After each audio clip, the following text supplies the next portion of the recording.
Assalamu alaikum wa rahmatullahi wa barakatuh. Today I'm going to be commenting on this video of Dr. Zakir Naik on Tablighi Jamaat. He's made some huge mistakes regarding them, and there are many issues which he did not even comment on that aren't even just minor mistakes as we've mentioned, rather they are calamities. And I ask Allah Azza wa Jal to make it sincere, because as Muslims we have no right to conceal any information or anything that would harm the Muslims, or conceal any knowledge that will act as a barrier between the Muslims and the truth. So Bismillah نبدأ. نسأل الله عز وجل التوفيق والسداد. And here we go. What is your opinion about Jamaat Tabligh? Can we join it for dawah? As far as Tablighi Jamaat is concerned, Alhamdulillah, it is one of the organizations of the Ahl Sunnah wal Jamaat. And every organization has got pros and cons. On a whole, as a whole, not looking at the minor mistakes, it is a good organization. As I said, every organization has got pros and cons. They've got plus points and negative points. Tablighi Jamaat is basically not an organization that is focusing on the non-Muslims. They're mainly focusing on the Muslims. Bismillah ar-Rahman ar-Rahim wa sallallahu sallam ala nabiyyina Muhammad wa alihi wa sallam. Okay, the first thing he mentioned is that they are an organization upon Quran and Sunnah. They're from Ahl Sunnah wal Jama'ah. This is what he's mentioned. There are two main problems with this statement. Number one, it is that they're an organization. And in Islam, it is completely prohibited to split into group and sects. We don't have group and sects in Islam because this religion is complete. If you organize a group or a sect or an organization and you call people towards it, it is as if you're saying that this religion isn't complete, because something that is complete cannot be added to. You can't add anything to it. If I place some water into a cup and I fill it until the top, I cannot add any further water. If I add any water, it's gonna spill. Same thing with the deen. This deen is complete. Allah Azza wa Jal said, اليوم أكملت لكم دينكم وأتممت عليكم نعمتي ورضيت لكم الإسلام دينا. اليوم أكملت لكم دينكم. Today I have perfected your religion. So after the death of the Prophet ﷺ, there's no such thing as group or organization or any of that. The Prophet ﷺ said, my ummah will split into 73 sects. All of it is in the hellfire except one. He was asked, who is it, Ya Rasulullah? He was asked from the companions, who is it, Ya Rasulullah, the saved sect? He said, what I am upon today and my companions. What I and my companions are upon today. He said today, not after hundreds of years there will come groups and sects. La. And the Quran and Sunnah is very clear. It's very clear. We don't need groups and sects in Islam and all of that, because this is from division. The Quran and Sunnah is very clear. And the Prophet ﷺ told us, عليكم بسنتي وسنة الخلفاء الراشدين. Upon you is to stick to my sunnah and the sunnah of the rightly guided predecessors, the caliphs, the Sahaba. The Prophet ﷺ said, خير الناس قرني ثم الذين يلونهم. Or as he said عليه الصلاة والسلام, he said, the best of people are my generation, then those who come after them, and then those who come after them. The three righteous predecessors, those are the ones who we should be following, not some group or sect. Allah Azza wa Jal said in the Quran, إِنَّ الَّذِينَ فَرَّقُوا دِينَهُمْ وَكَانُوا شِيَعًا لَسْتَ مِنْهُمْ فِي شَيْءٍ. Allah Azza wa Jal told his Prophet ﷺ an ayah in the Quran, verily those who have divided the religion and split into groups and sects, you are free from them. You are not from them. Allah Azza wa Jal freed his Prophet ﷺ from any groups or sects. Then how can we come and say this is an organization, it's a group and a sect?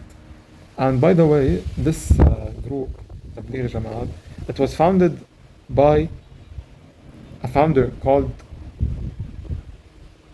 Muhammad Ilyas al-Kandalawi. He and his sheikh were Sufis. He founded it in the early 90s, and it's barely a century old.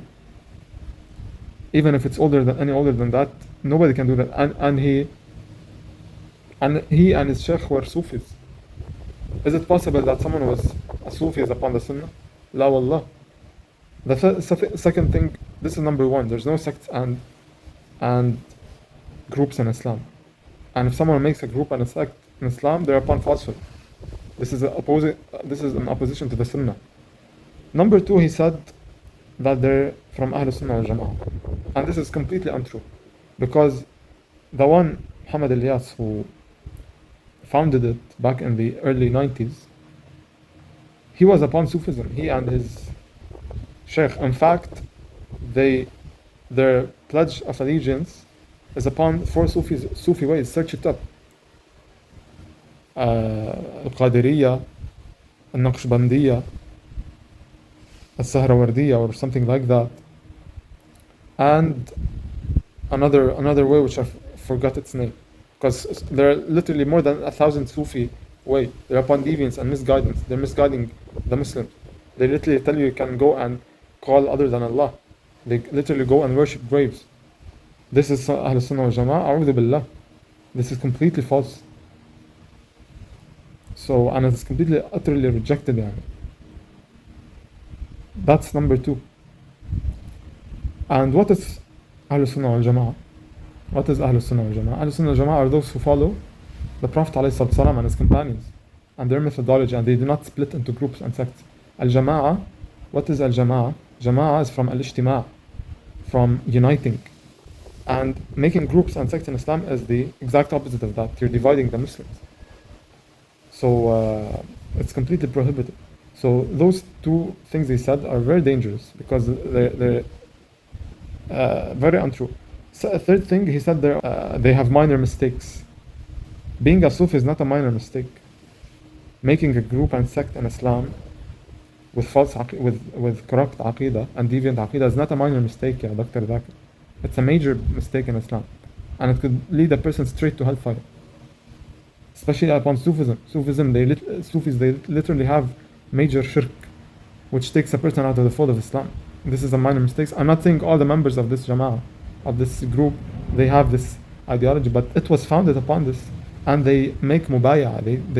They make allegiance based on those four Sufi ways. النقشبندية والسهروردية والقادرية those other ways.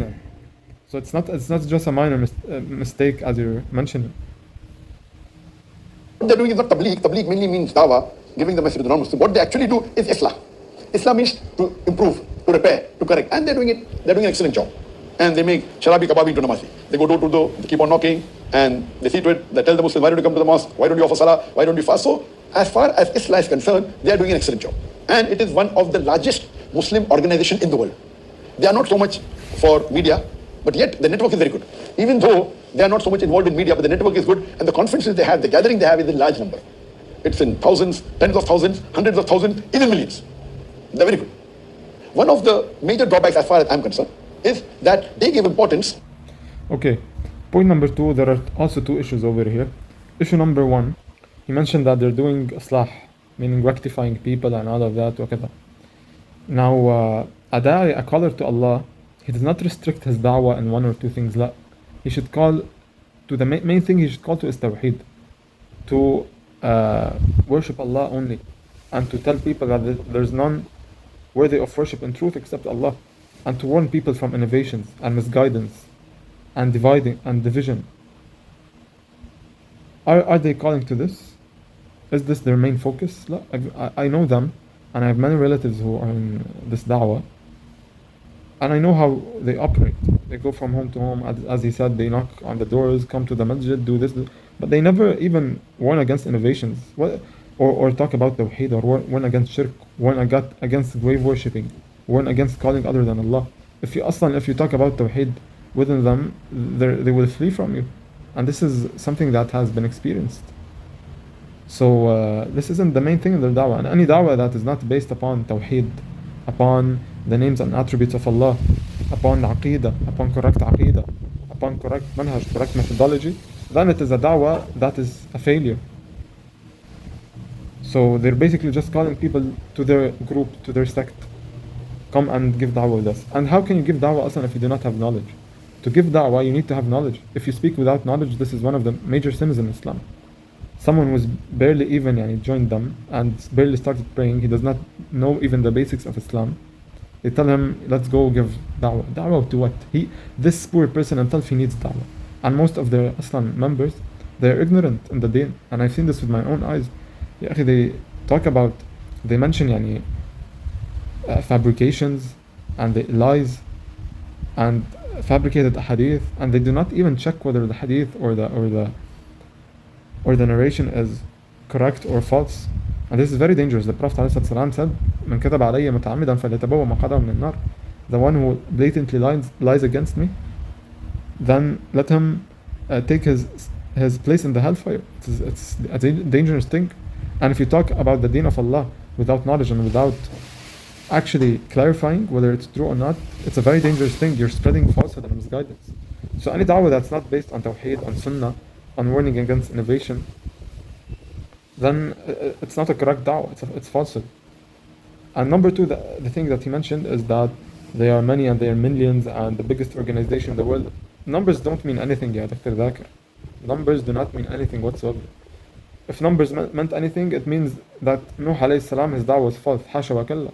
Na'udhu billah. The Prophet alayhi salam told us that in the day of judgment there will come a prophet with 0 followers. Does he mean he was upon falsehood? La. It's quality over quantity. Quantity means nothing in Islam, in the deen. Look at our situation today. How many people are Muslims? The minority.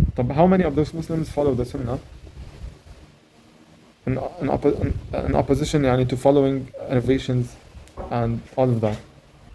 How many of them follow the Sunnah properly and correct Aqidah? They're the minority. Does that mean they're upon falsehood? لا. The Prophet ﷺ told us, طوبى للغرباء, give glad tidings to the strangers. And he told us ﷺ that there will be this saved sect, it will be the minority. Doesn't mean they're upon falsehood. Numbers mean nothing in da'wah. That they give importance to a book called Tablighi Jamaat, a book Tablighi Jamaat, or called Fadail Amal. So in India and Pakistan, and these people, of course, they're on Quran, they're on Sunnah, but in their circles, in their durus, they study more of this book than Quran Sunnah. But not that they don't follow Quran Sunnah, they follow Quran Sunnah. And in this book, there are many stories, etc. Some and the hadiths which are safe. So this is the drawback. But the Tablighi Jamaat in the Gulf country, they read Riyadh al-Salih. So this is good. Riyadh al-Salih is a wonderful book. It's a wonderful book of hadith. And every Muslim home, besides the Quran, should have this book also. So in the Gulf country, the Tablighi Jamaat focus more on Riyadh al-Salih. But India, Pakistan, Bangladesh, they focus more on Tablighi Nisab, or known as Fadail Amal. So this is a drawback. Otherwise, the organization is doing good work from the Ahl Sunnah wal Jamaat.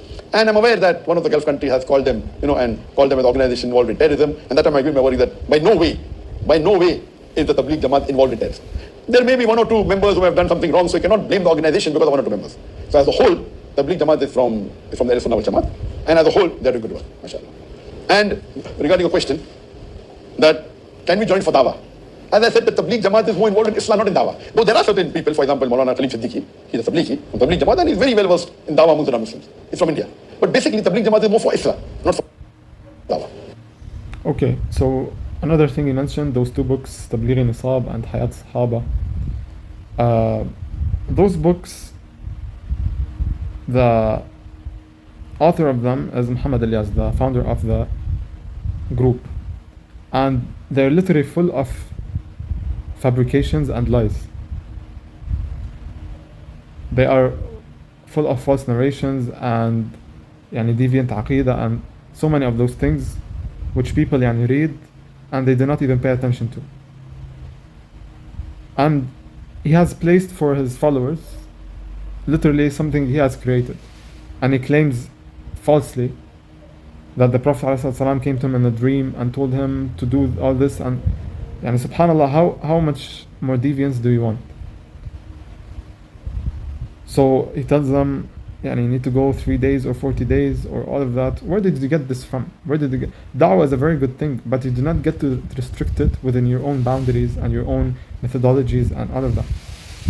we're not saying don't go do da'wah and all of that, لا, but you need to seek knowledge, proper knowledge, not some deviant aqidah.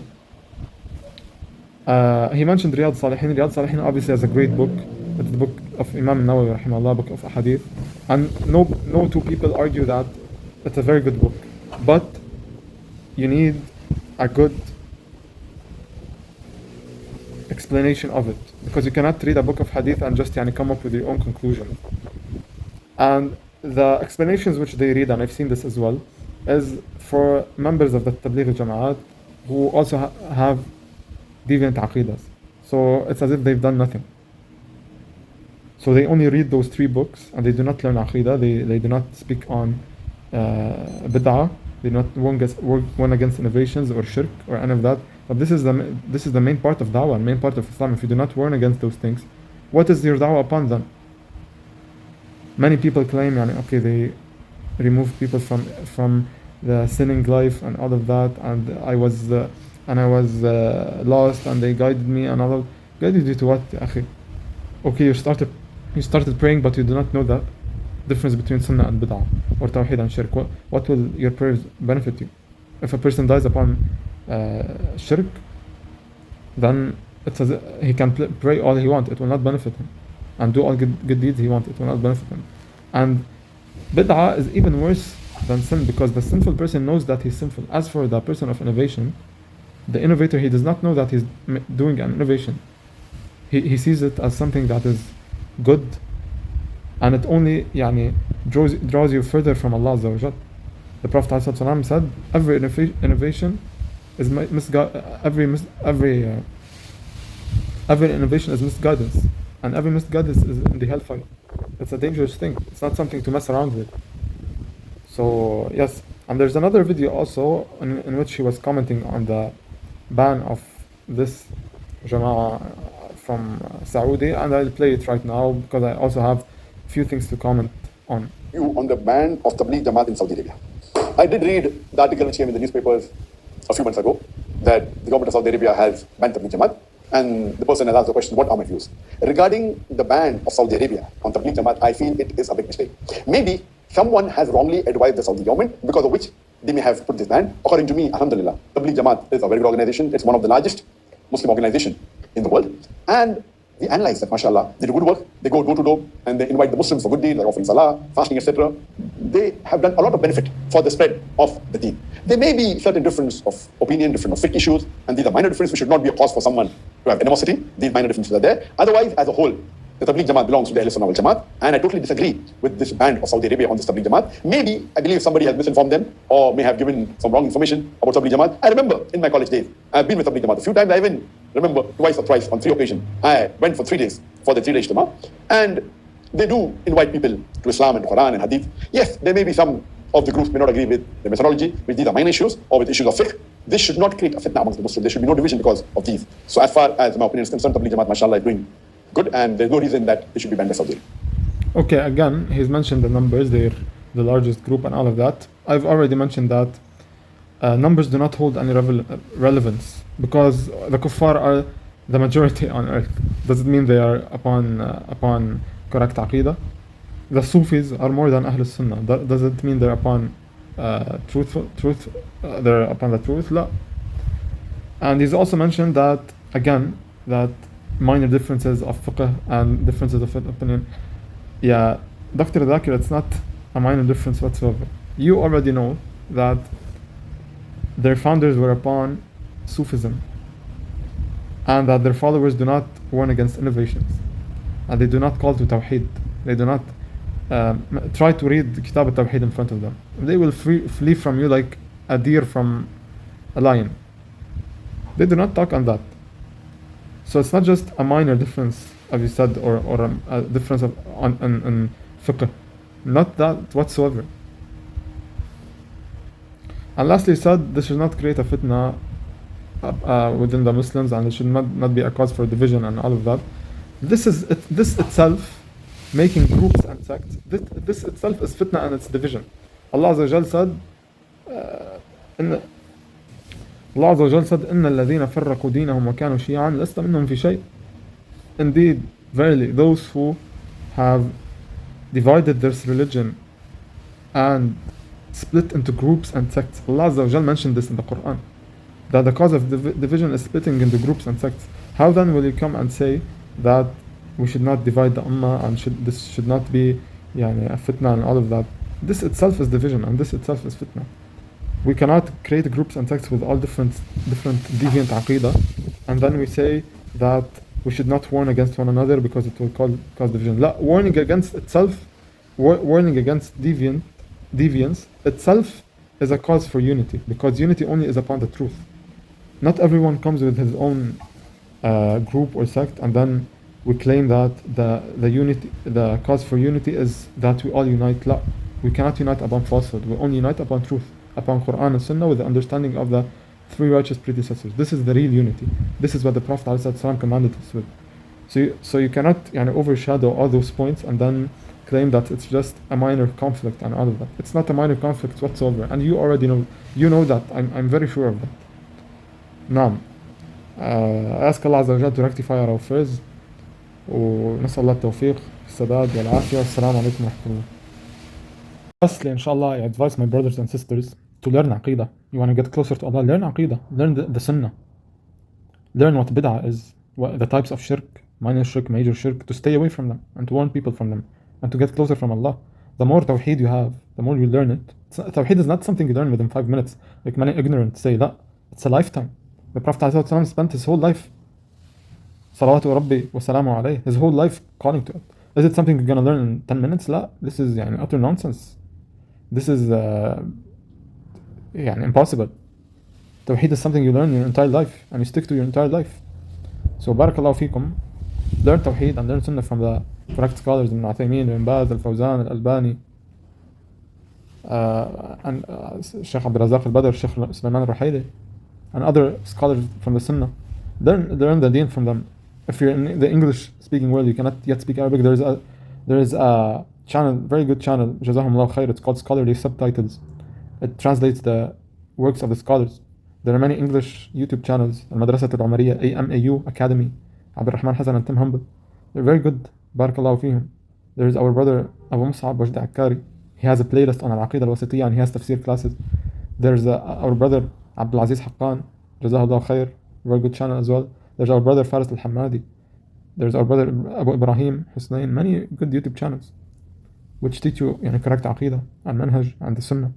So learn the deen, ya ikhwa. Do not split into groups and sects or join a group or this is Allah, it's just a joke. Do not join anyone, not Tablighi Jamaat, not Muslim Brotherhood, not ISIS, not Al-Qaeda, not Hizb al-Tahrir. No one. Be upon the manhaj of the Salaf, the righteous predecessors. This is the right methodology to follow. And the righteous predecessors are the closest to the Prophet ﷺ. They are the one who rightfully applied the Sunnah. And they are the closest people to the Prophet ﷺ who correctly understood the Sunnah and applied it on life ground. So learn, ya ikhwa, learn, and do not let anyone deceive you. Once you learn Aqidah, you learn Tawheed, you're gonna see that what I'm saying is true. Not because I'm saying it, but because those groups and sects, they're opposing to the Quran and Sunnah, and they're misguiding people. There's no such thing as this Jama'ah and that Jama'ah and the Deen. We only have one correct way, and it is the righteous predecessors. So follow that, learn your religion, Jazakumullah khair, and do not be deceived by those people.